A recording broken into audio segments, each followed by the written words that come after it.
নরসিংদীর মনোহরদীতে এক ইউনিয়ন পরিষদের চেয়ারম্যানের বিরুদ্ধে স্বেচ্ছাচারিতা, স্বজনপ্রীতি, অনিয়ম, দুর্নীতিসহ বিভিন্ন অভিযোগ করেছেন সদস্যরা।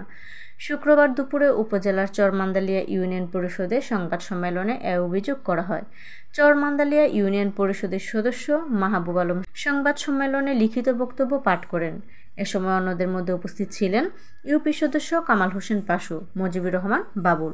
লিখিত বক্তব্যে বলা হয়, ইউপি চেয়ারম্যান ও ইউনিয়ন আওয়ামী লীগের সভাপতি আনিসুদ্দিন শাহিন চলতি অর্থ বছরে দুর্যোগ ব্যবস্থাপনা ও ত্রাণ মন্ত্রণালয়ের আওতায় বিশেষ বরাদ্দ চলতি ও গত অর্থবছরের এডিপি প্রকল্পের কোনো কাজ না করে প্রায় 1,20,00,000 টাকা আত্মসাৎ করেছেন। সংবাদ সম্মেলনে বলা হয়, বয়স্ক, বিধবা ও মাতৃত্বকালীন ভাতাভোগীদের কাছ থেকেও অর্থ হাতিয়ে নিয়েছেন চেয়ারম্যান শাহিন। এসব অনিয়মের প্রতিবাদ করলে সন্ত্রাসীদের দিয়ে প্রাণনাশের হুমকি দেওয়া হয়। অবিলম্বে স্বৈরাচারের দূষর ইউপি চেয়ারম্যানের অপসারণ দাবি করেন সদস্যরা। অভিযোগের বিষয়ে জানতে চাইলে চরমান্দালিয়া ইউপি চেয়ারম্যান আনিসুদ্দিন শাহিন বলেন, আমার বিরুদ্ধে মিথ্যা ও ষড়যন্ত্রমূলক অভিযোগ আনা হয়েছে। যে পরিমাণ অর্থের কথা উল্লেখ করা হয়েছে, কয়েক বছরেও এই পরিমাণ বরাদ্দ ইউনিয়ন পরিষদে আসেনি। তাছাড়া আমি সরকারি নিয়ম মেনে সব কাজ করেছি।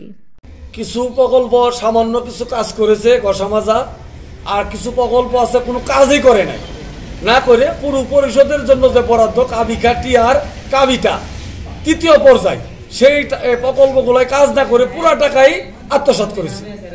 আমরা এই সরকারি টাকা ফেরত চাই এবং আবার এই প্রকল্পগুলো আমরা বাস্তবায়ন করতে চাই এবং তার বিরুদ্ধে এলাকাবাসীর পক্ষ থেকে আমি দৃষ্টান্তমূলক শাস্তি দাবি করছি। আমার বিভিন্ন ইউপি সদস্যদের বাড়িতে গিয়ে হুমকি দিতেছি, চেয়ারম্যানের পক্ষে না আসলে তাকে প্রাণে মেরে ফেলবি, তারা বিভিন্নভাবে হয়রানি স্বীকার করতেছে।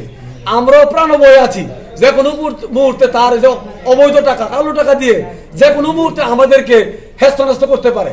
সেই জন্য প্রশাসন এবং ওই আমাদের নেতা জনাব তারেক রহমানের কাছে আমি এর সুষ্ঠু তদন্ত সাপেক্ষে বিচার চাই এবং চরমান্দালিয়া ইউনিয়নের চেয়ারম্যান আনিসুদ্দিন শাহিনের অপসারণ চাই।